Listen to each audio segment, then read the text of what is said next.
You are listening to The Haunted Show.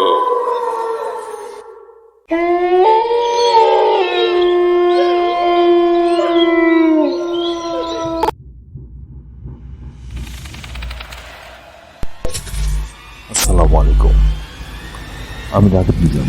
শুরু হলো দি haunted show এর 16তম পর্ব এবং আজকে দি হন্টেড শো এর 16তম পর্বে ঘটনাগুলো শুরু করার আগে আমি আপনাদেরকে ইনভাইট করছি আমাদের এখানে কিছু ঘটনা পাঠানোর জন্য। সো আমাদের এখানে ঘটনা পাঠানোর নিয়ম হচ্ছে যে আপনি যদি 10-15 মিনিটের হয় তো ইমেল করতে পারেন, আর যদি আপনার ঘটনাটি খুব বড় হয়, আধা ঘন্টার উপরে, তাহলে আপনি আপনার রেকর্ডকৃত ভয়েসটি gpshare.com থেকে শেয়ার করে আমাদেরকে ফেসবুক পেজে মেসেজে লিঙ্কটা দিয়ে দিতে পারেন। তো ঘটনা যেটা শুরু করব সেটা হচ্ছে পশ্চিমবঙ্গের অনব স্যান্ডালের কাছ থেকে পাওয়া। তিনি একজন শখের ফটোগ্রাফার এবং তিনি তার শখ হচ্ছে যে বিভিন্ন হন্টেড জায়গাগুলোতে ভিজিট করে সেখানে ফটোগ্রাফি করা। তো অর্ণব যেখানে যান সেখানে মোটামুটি একটা বড় একটা দুর্গ আছে বা কেল্লা, আমরা যেটা বলি আমাদের উপমহাদেশের ভাষায় লাল কিল্লা যেভাবে বলি সেরকম টাইপের একটা কিল্লা। তো এখানে মোটামুটি 4:30টার পর থেকে আপনার ঢোকা নিষেধ, এবং এই ঢোকার ব্যাপারটা হচ্ছে কি বিকাল 4:30টার পর থেকে এখানে বিভিন্ন রকম প্রবলেম দেখা দেয় এবং মানুষজন সেটা অকারেন্স করে। সো অর্ণব যেটা করেন যে দুপুর লাঞ্চের পর পরেই হোটেল থেকে বেরিয়ে যান এবং সেখানে গিয়ে পৌঁছান 2:30টার ভেতর, এবং বেশ কিছু ছবি তুলতে থাকেন। ছবি তুলতে একটা সময় তিনি একটা পাথরের চাঙড়ের উপর বসে সেখানে কিছু সেটিংস ঠিক করে ছবিগুলো দেখছিলেন যে কেমন চলছে এবং কেমন হচ্ছে, এরকম একটা ব্যাপার। এবং অর্ণব যেটা করেন যে আস্তে আস্তে সবগুলো ছবি চেক করতে করতে তিনি হঠাৎ করে তার অবচেতন মনে খেয়াল করলেন, এমন আছে না যে আমি একটা লেখা লিখছি কিন্তু লেখার মাঝখান দিয়ে লিখছি এবং মাঝখান দিয়ে মনে হলো যে সামনে কিছু একটা করছে, এরকম যে তাকে একটা কালো অবয়ব বা হাতের ইশারা দিয়ে ডাকছে একটা কুয়োর পাড়ে, কুয়োর সামনেই তিনি দেখছেন সেরকম একটা ব্যাপার। এবং একটা সময় অর্ণব সেটা তেমন গা করেন না, তো ক্যামেরাটা সেটিংস ঠিক করা একটা সময় তিনি হঠাৎ করে কুয়োর সামনে গেলেন, দেখলেন যে অবয়বটা নেই, এবং নিচে যখন তাকান কুয়ার পানির দিকে তখন দেখলেন যে অবয়বটার চেহারাটা সেখানে ভেসে উঠেছে, এবং অনবরটাতে খুব ভয় পেয়ে যান। তিনি সেখান থেকে সরে আসবেন এমন সময় তার চারপাশ খুব কেমন যেন অন্যরকম হয়ে গেল। তিনি এমন একটা আসলো, ভীষণ আসলো যে তিনি একটা রাজপ্রাসাদের ভেতর একটা মহলে বসে আছেন এবং তার হাতে কিন্তু ক্যামেরা ধরা। তো এমন সময় একজন আসলো, একজন মহিলা, তাকে বললো যে আপনার জন্য রাতের খাবার তৈরি হয়েছে, আসুন আমাদের। তো অন্য একেবারে মন্ত্রমুগ্ধের মতো সামনের দিকে এগিয়ে যান এবং যেতে যেতে তিনি এমন একটা জায়গায় পৌঁছান যেটা বিশাল একটা হল রুমের মতো, এবং বিশাল একটা গোল লম্বা টেবিল, ফ্যামিলি ডাইনিং এর জন্য যেগুলো ইউজ করা হয়। তো সেখানে বসেন অর্ণব। তো অর্ণব এরপরে আস্তে আস্তে আপনার দেখতে থাকেন চারপাশ, এবং এমন সময় ভারী গলায় বসে আছে অনেকজন দেখা গেল, যেমন আমরা পরিবারের কর্তা আগে যেভাবে বসে সেভাবে একজন কর্তা টাইপের একজন ডাকে।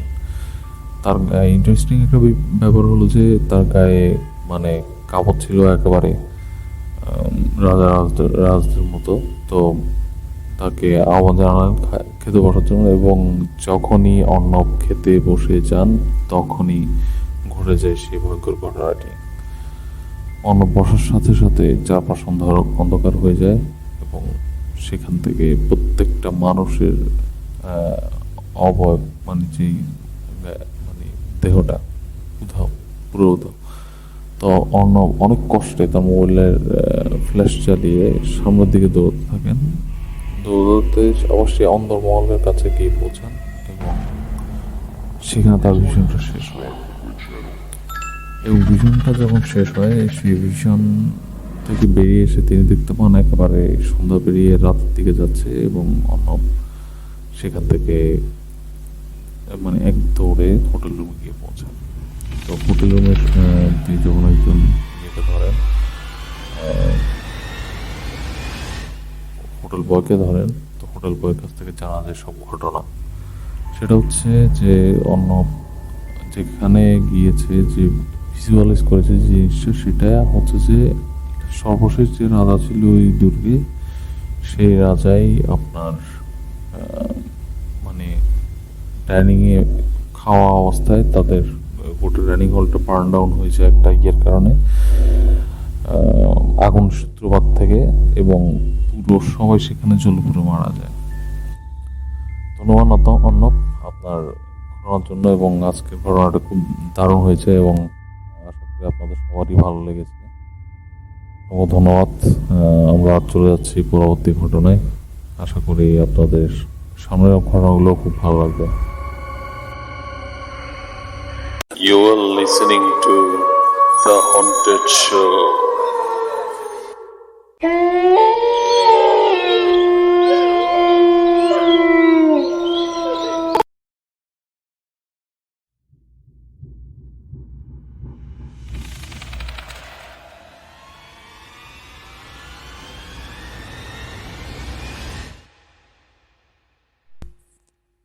ফিরে এলাম দি হন্টেড শো এর 16তম পর্ব, এবং আজকে দি হন্টেড শো এর 16তম পর্বে আপনাদের জন্য আরেকটি ঘটনা নিয়ে এসেছি। এবং ঘটনাটি শুরু করার আগে আপনাদের একটা ইনভিটেশন দিতে চাই। সেটা হচ্ছে যে আপনি যদি আমাদের দি হন্টেড শোতে আপনার কোনো ঘটনা পাঠাতে চান, তাহলে সরাসরি লিখে ফেলুন অথবা ভয়েস রেকর্ড করে gpshare.com-এ ফাইলটি আপলোড করতে পারেন। 500 মেগাবাইট পর্যন্ত ফাইল আপলোড করা যাবে, এবং আপনাদের এই ফাইলগুলি সরাসরি মেলও করে দিতে পারেন বা ফেসবুকে মেসেঞ্জারে দিতে পারেন। আমাদের hauntedshow.bd এরকম সার্চ দিলেও পাবেন।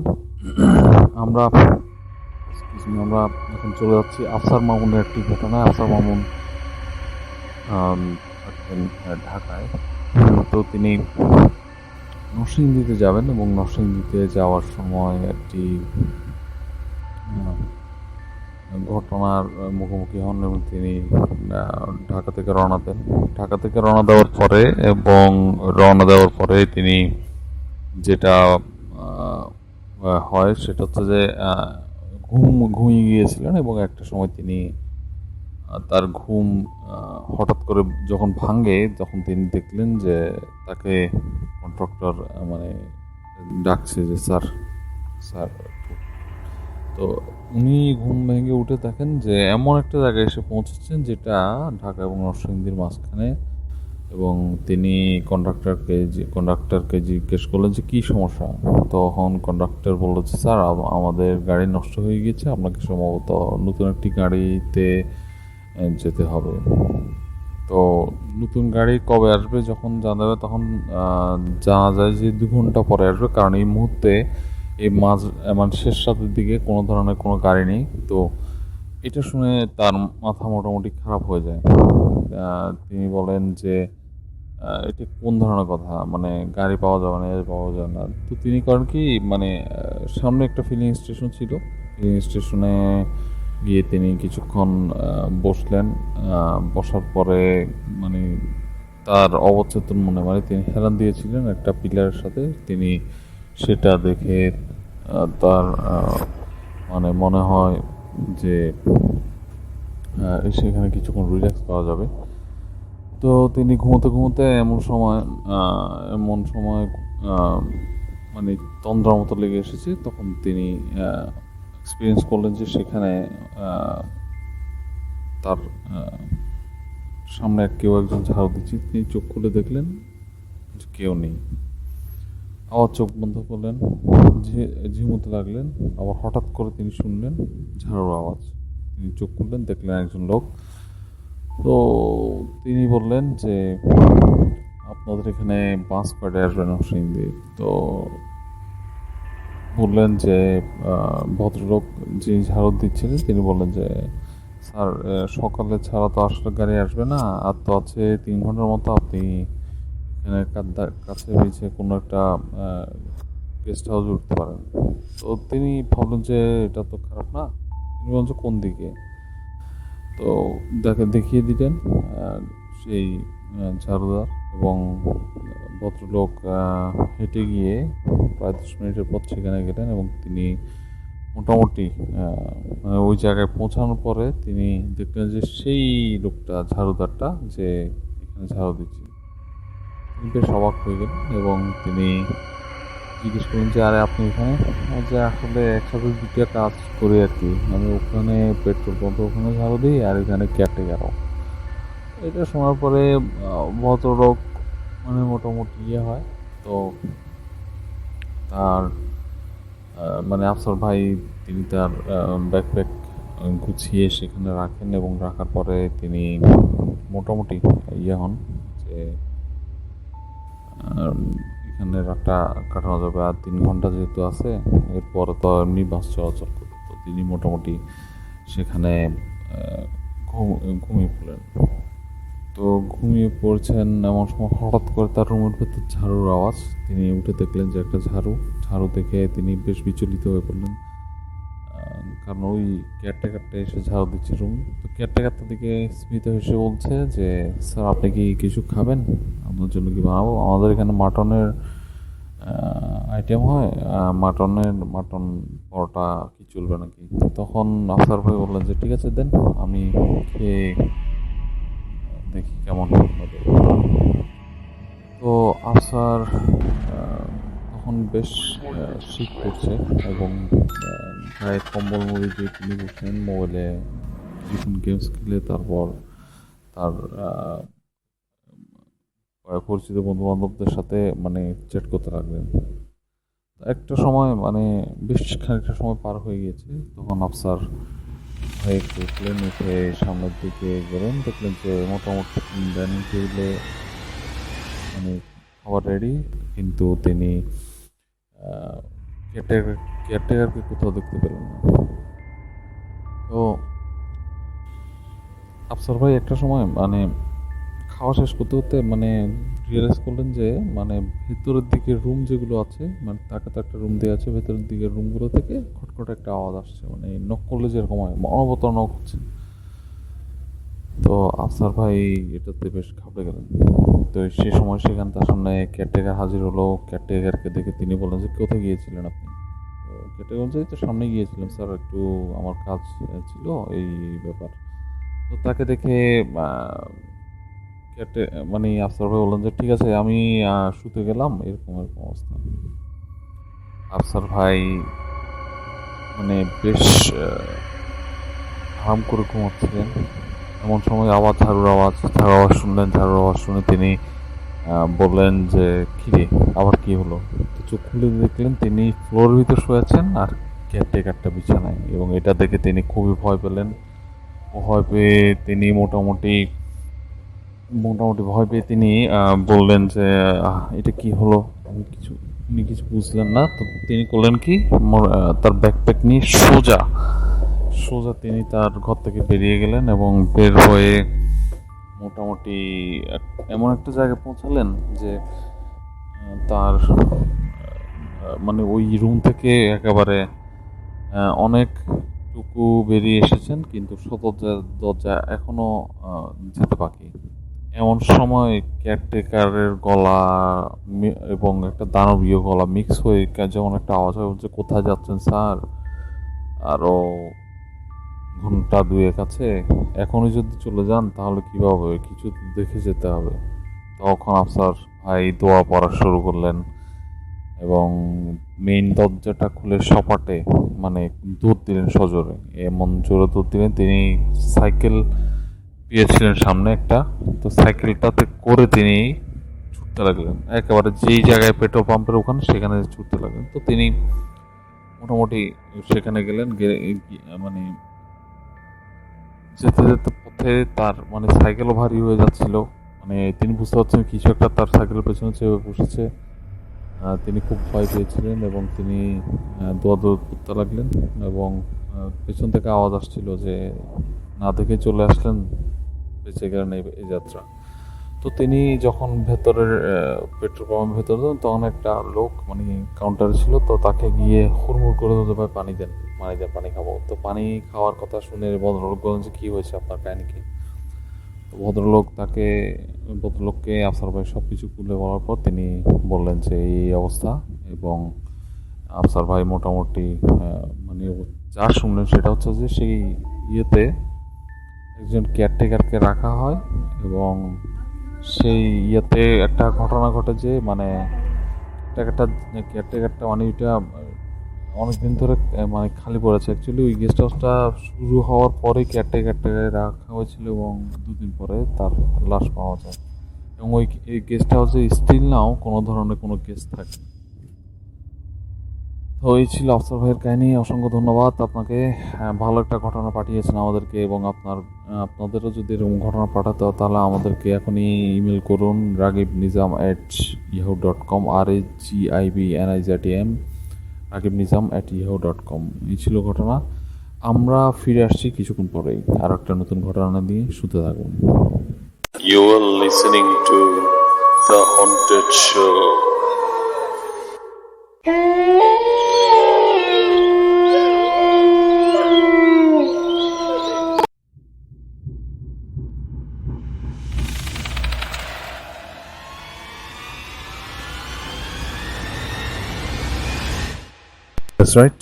ফিরে এলাম দি হন্টেড শো এর ১ম পর্বের তৃতীয় ঘটনা, এবং আপনারা শুনছেন দি হন্টেড শো প্রতি বৃহস্পতিবার প্রিমিয়ার হয় প্রতিটি পর্ব আপনাদের সামনে। এবং আপনারা যদি আপনাদের কোনো ঘটনা থাকে তাহলে আমাদের ইমেল বরাবর মেল করতে পারেন। আমাদের ইমেল হচ্ছে ragibnizam@yahoo.com, এবং আমাদের আজকে তৃতীয় ঘটনায় যে ঘটনাটি থাকছে সেটা হচ্ছে যে মালেক আনসারি নামে একজন পাঠিয়েছেন।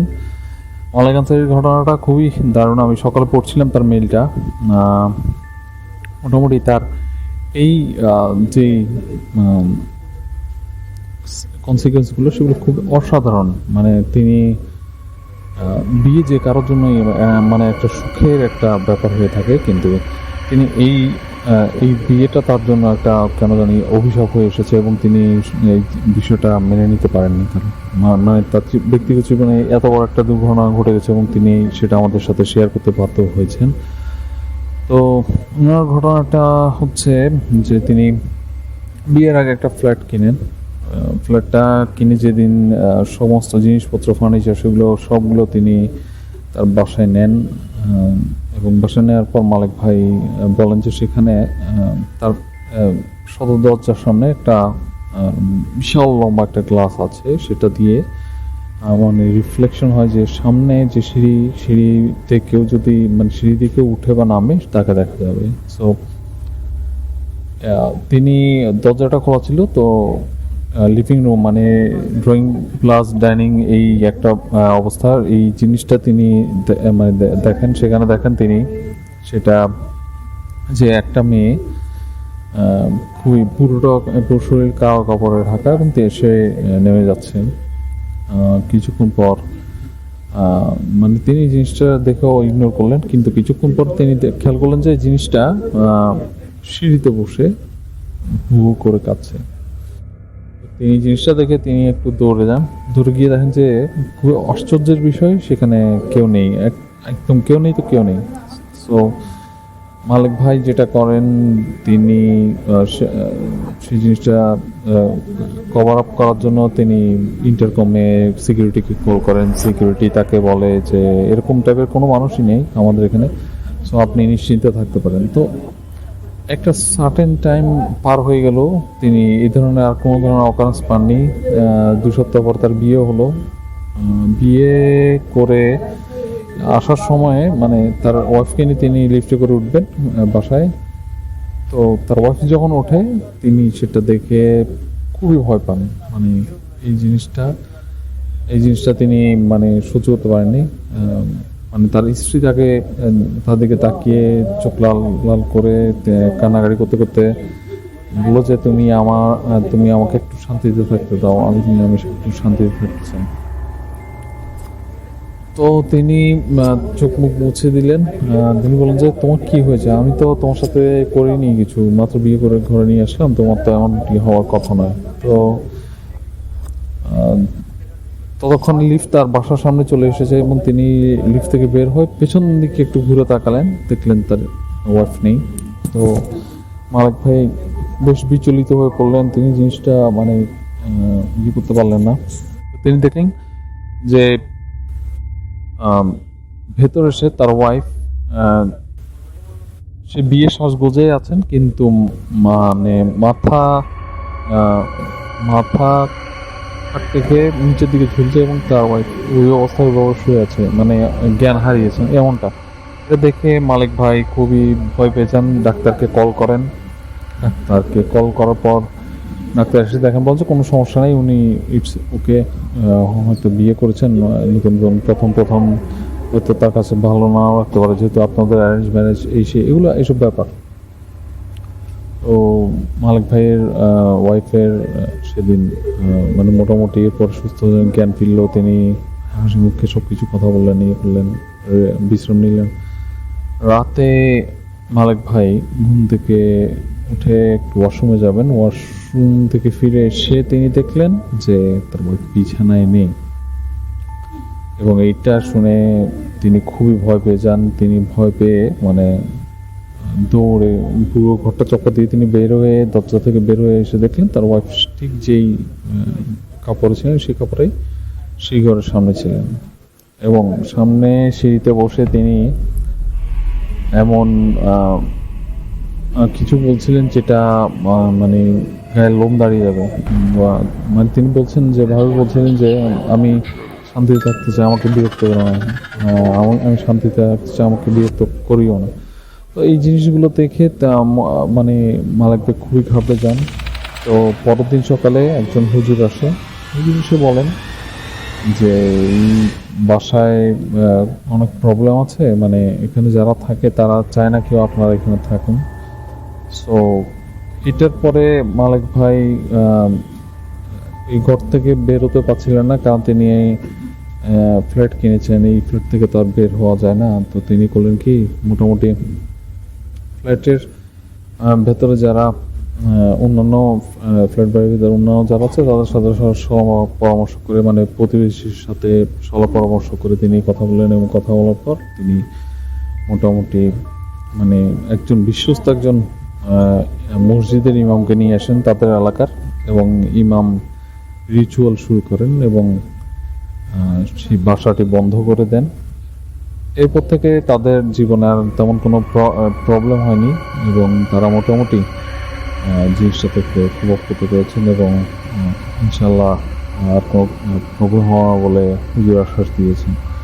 তো এই ছিল ঘটনা। মালিক ভাই, আপনাকে অসংখ্য ধন্যবাদ আপনার ঘটনার জন্য। আমরা নেক্সট যে গল্পটা আনবো সেটা সম্ভবত খুবই বড় একটি ঘটনা, এবং আপনারা আশা করি আমাদের ঘটনাটা শুনবেন এবং তৈরি থাকুন। Thank you. You are listening to The Haunted Show.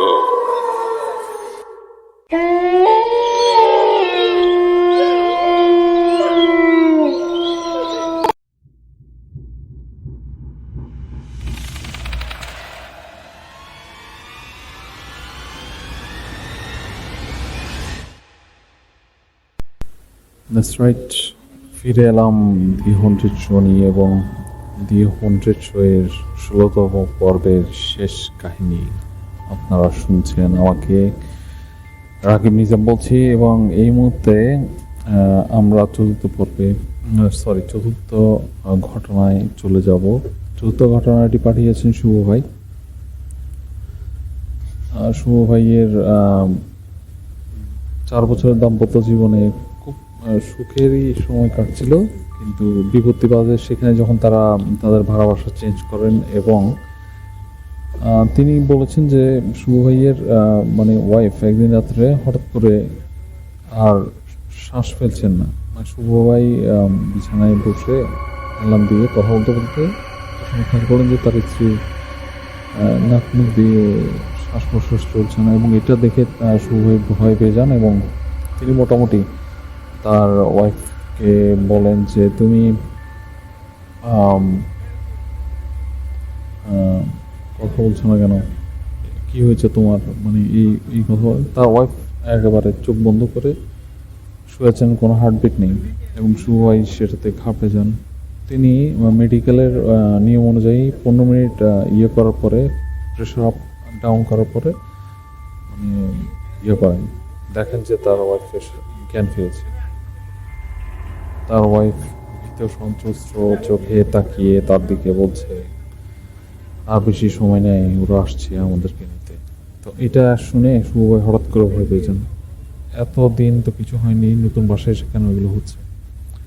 শুভ ভাই এরপর যা করলেন মোটামুটি তার জন্য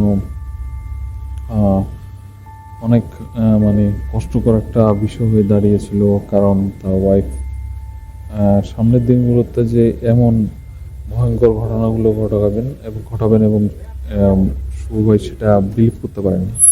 তো শুভর ভাষা মতে সেটা হচ্ছে যে ওখানে তারা মাত্র দুজনই ছিলেন, তাদের ফ্যামিলি খুব ছোট, এবং 4 বছরের শুভ ভাই এবং শুভের ওয়াইফ তারা দুজনে চাকরি করতেন। তো ছুটির দিনগুলো বেশ কাটাতেন ভালো। এবং তিনি শুভ ভাই বললেন যে তিনি মোটামুটি সেদিনের পর থেকে কনসার্ন হয়ে গেছিলেন তার ওয়াইফ সম্পর্কে, কারণ বেশি দিন ইয়ে হবে না। তো এর মধ্যে শুভ ভাই একটা বিষয় লক্ষ্য করলেন যে তার ওয়াইফ বেশি বেশি খাচ্ছে, এবং বেশি বেশি খাওয়ার কারণটাও তিনি বুঝতে পারতেন না। তার ওয়াইফ শুকিয়ে যাচ্ছে কিন্তু বেশি বেশি খাচ্ছে। তো তিনি করলেন কি, মানে তার ওয়াইফকে একদিন ধরে বসলেন যে সমস্যাটা কি, তো বেশি খাচ্ছ। তো তার ওয়াইফ একটা বিদ্রুপী টাইপের হাসি দিলেন, মানে বললেন যে কেন, বেশি গেলে কি সমস্যা, মানুষ খিদে লাগতে পারে না, এই সেগুলো বলে। তো শুভ সেটাকে মানে খুব সিরিয়াসলি নিলেন যে কিছু না কিছু একটা প্রবলেম হয়েছে তার বাসায়, এবং তিনি সেটা থেকে বের হতে চেষ্টা করবেন এমন একটা মনস্থির করলেন। তো সেদিন মানে যেদিন জিজ্ঞেস করেছিলেন সেদিনকার রাতের ঘটনা, তারা দুজনেই শুতে গিয়েছেন। ঘুম থেকে হঠাৎ করে উঠে যান শুভ ভাই, রাতে 3টা বা 4টা এরকম একটা সময়ের মাঝামাঝি হবে। তো তিনি কিন্তু ওঠার পর তিনি মোটামুটি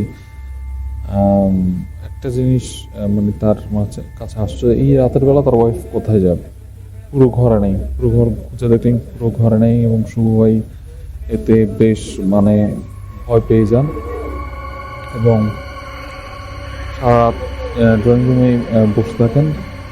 সকালের দিকে ধুম ধুম ধুম একটা শব্দ পান সামনের দরজায়, এবং তিনি দরজাগুলো দেখেন তার ওয়াইফ মাটিতে পড়ে আছে, পুরোপুরি ভেজা, মনে হচ্ছে যে মাত্র বৃষ্টিতে ভিজে এসেছেন এরকম। তার ওয়াইফের যখন জ্ঞান ফেরার পর তিনি খুবই ভয় পেয়ে যান। তার ওয়াইফের চোখগুলো লাল হয়ে আছে। তার ওয়াইফকে তিনি জিজ্ঞেস করেন যে কি হয়েছে তোমার। তো তার ওয়াইফ কেঁদে কেঁদে বলে যে আমি জ্ঞান ফেরার পরে আবিষ্কার করলাম আমার পুরো শরীরটা একটা পানির ট্যাঙ্কির ভেতরে আছে, এবং মাথার উপরে ট্যাঙ্কির ছাদটা খোলা। তো এটাতে আমি ভয় পেয়ে যাই, আমি কি করে এই ছাদের উপর আসতে পারলাম, এটা আমার কাছে আশ্চর্য লাগছে। এবং তিনি মোটামুটি এটা সেদিনের মতো মানে আর কিছু করার ছিল না। তো তারা তাকে গাটা মুছে দিয়ে তাকে কাপড় চাপড় চেঞ্জ করে সেখানে বিশ্রাম করার সুযোগ দেন শুভ ভাই। তো সেদিনকার সন্ধ্যার সময়ের ঘটনা, শুভ ভাই একটু ঘরে ঘুমিয়েছিলেন। ঘুম থেকে তিনি দেখলেন তার ওয়াইফ মানে ডাইনিং রুমে কি যেন খাচ্ছে। এটা দেখে তিনি দৌড়ে যান। এই তুমি কি খাচ্ছ? দেখেন যে অনেকগুলো কাঁচা মাছ মানে চিবিয়ে খাচ্ছেন, এবং ভাবি হঠাৎ করে মানে কেঁদে কেঁদে বললেন যে আমি কিছু করার ছিল না, আমাকে কাঁচা মাছ খেতে দিয়েছে। আমাকে ওরা বলেছে যে কাঁচা মাছ খেতে হবে, তাই আমি খেয়েছি। আমি বিশ্বাস করো, আমাকে বিলিভ করা বেশি অনেক ধরনের কাকুতি মিনতি কারণ হবে। শুভ খুব রেগে যান, তুমি কি বলছো তুমি জানো এই সেইগুলো। তো তার ওয়াইফ বললেন যে আমি খেয়েছি, খুব মজা, তুমি খাবে। হঠাৎ করে আবার গলা স্বর চেঞ্জ হয়ে যায়, এবং এখানে ওনার ভয়েসের সাথে একটা পুরুষের ভয়েস মিলিত হয়, এবং সেভাবে বলে, এবং শুভ এটাতে খুব ভয় পান। ভয় পেয়ে তার ওয়াইফ বলেন যে সেদিনই শুভ্র ভাই মানে মোটামুটি তিনি মনস্থির করেন যে তিনি সেখান থেকে চলে যাবেন, এবং কয়েকদিন পার হতে রাখতে মানে মোটামুটি আর ছেড়ে ধরেন 5-6 দিন বাসা ছেড়ে দেওয়ার, এই 5-6 দিনের মানে যে সময়টা, এই সময়টার মধ্যে তেমন কিছু ঘটেনি। তবে শেষ দিকে একটা ঘটনা ঘটে যেটাতে শুভ ভাই পুরোপুরি নিজেকে মানে সেখানে যেটা মনে করেন যে তার চলে যাওয়া উচিত।